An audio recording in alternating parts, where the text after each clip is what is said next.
Halo semuanya, perkenalkan saya Muhammad Taufik dari kelas 2 SIB Politeknik Kalteks Riau. Jadi hari ini saya akan mempresentasikan hasil praktikum visualisasi data pertemuan ke-6. Jadi saya telah menyelesaikan 3 proyek utama yang eh, tentang pemodelan relasi, penggabungan data, dan penyerapan filter di Power BI Desktop. Nah, di sini saya sudah mengerjakan 3 proyek yang sudah diinstruksikan oleh Pak Marus dan Bu Nisa. Yang pertama itu ada eh, proyek 1 yaitu tentang membahas sebuah pembentukan relasi tabel. Di sini kemarin ada beberapa data set yang sudah saya kerjakan dan sudah masuk ke dalam proyek Power BI. Kita buka dulu.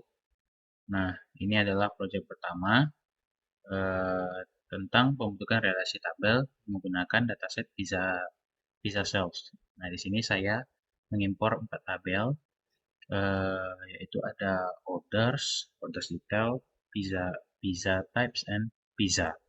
Jadi fokus utamanya di sini itu membangun skema relasi yang benar agar datanya ini berintegrasi. Nah, cara melihat eh, cara melihat relasinya bisa kita lihat di klik model view. Nah, di sini bisa dilihat kalau saya itu menghubungkan order ID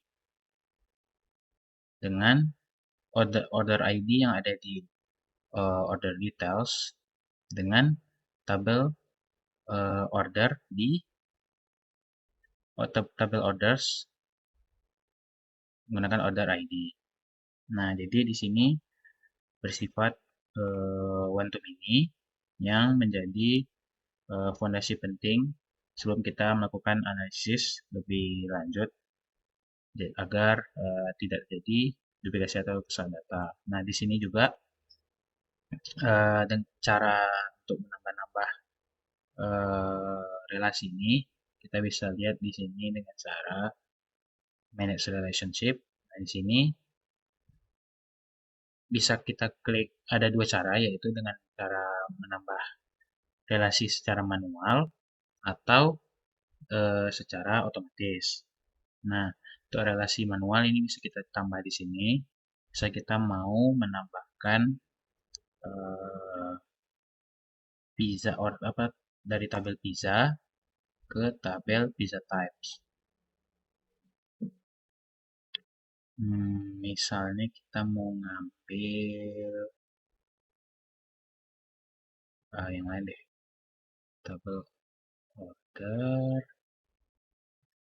Nah, dari tabel order details kita masukkan, kita ambil data dari tabel pizza. Nah, di sini itu bisa saling berhubungan seperti bisa dilihat itu dari order details itu udah berhubung dengan pizza dengan mengambil pizza ID-nya begitu. Nah, kita juga bisa mengedit di sini dengan cara klik ini, klik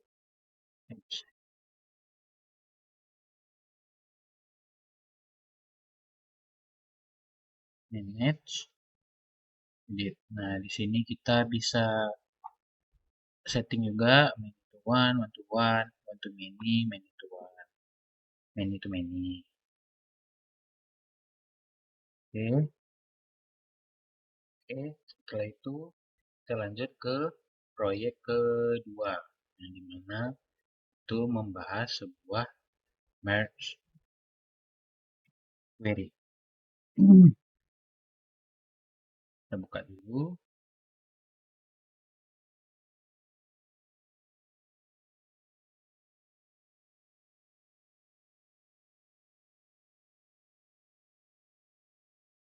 Nah, di proyek kedua yaitu membahas sebuah penggabungan data atau merge queries. Jadi saya sudah menggunakan dua dataset, yaitu Saldas 2019 dan produk dummy. Jadi melalui Power BI Editor saya melakukan transformasi untuk melakukan eh, menyatukan kedua tabel ini berdasarkan kolom kunci yang sama. Nah, bisa dilihat caranya itu kita bisa ke transform data.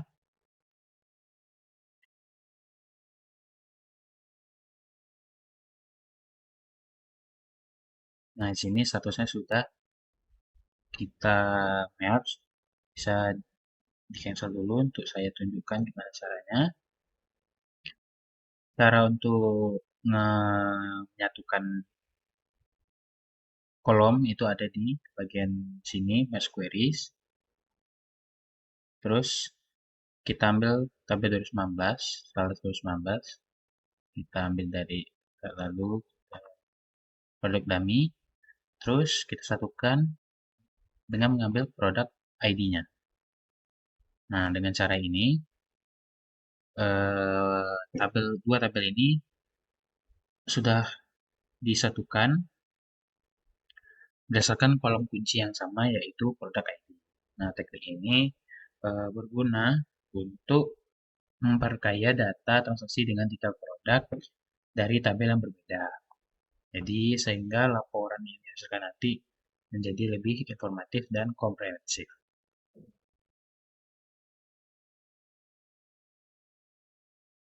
Oke, lanjut ke project ketiga, yaitu membahas tentang filter. Kita buka tabelnya.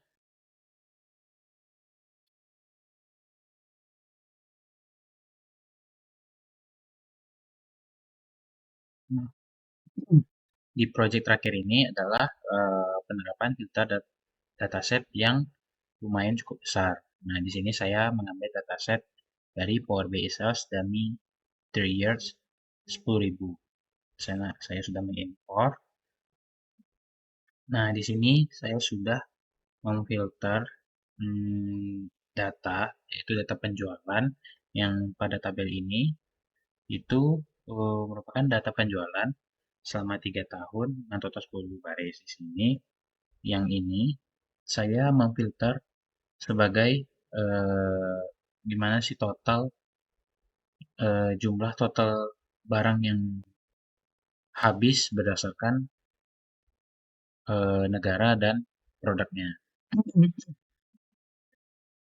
Kita juga bisa buat data yang lain. Bisa kita akan buat donut chart.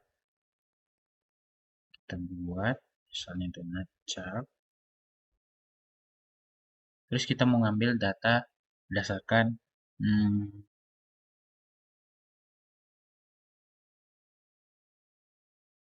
year of sales dan juga country-nya. Nah, ini terus juga kita bisa setting-setting valuesnya semua mau gimana, mau misalkan count atau mau di jumlah sum. Jadi di sini saya sudah menerapkan berbagai tingkatan filter mulai dari visual level filter untuk grafik tertentu, terus juga hingga peak level dan report level. Fitur-fitur ini memungkinkan pengguna untuk mendapatkan insight spesifik. Misalnya melihat tren penjualan hanya pada kategori atau wilayah tertentu. Jadi selain yang ini, kita juga bisa memfilter seperti kayak di sini. Ini saya tampilin berdasarkan CPU, CCD, SSI, atau RAM. Bisa kita mau ganti headset, keyboard, dan mouse saja. Nah, maka data yang tampil akan tampil berdasarkan filter yang sudah kita buat. Demikianlah demonstrasi 3 proyek Power BI yang sudah saya kerjakan pada praktikum kali ini. Jadi proses ini memberikan saya pemahaman tentang betapa pentingnya struktur data yang baik sebelum divisualisasikan. Terima kasih atas perhatiannya. Sampai jumpa di praktikum selanjutnya.